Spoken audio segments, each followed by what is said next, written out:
Hi, this is Deepika Sharma from Khurana and Khurana IP Attorneys. We have been receiving a lot of queries related to Startup India scheme.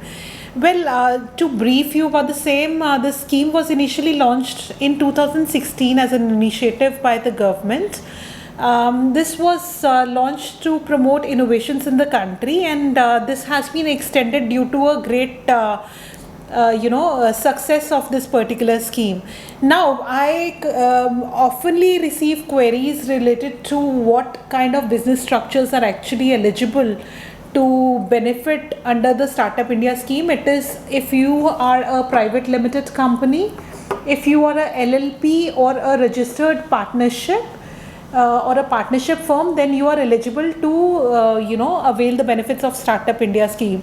There are various benefits. For example, you get rebate of up to 80%. Only official fee is applicable in case you plan for any IP activity related to patents or trademarks.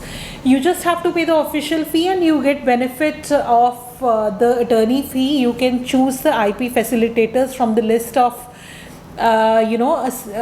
associated facilitators which are mentioned in this website of IP India.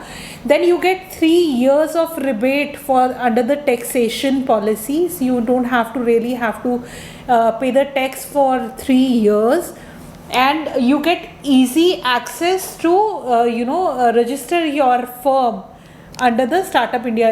It's just one particular application through which you can register your firm also, and through a easy process. Stay tuned for more videos. Thank you so much.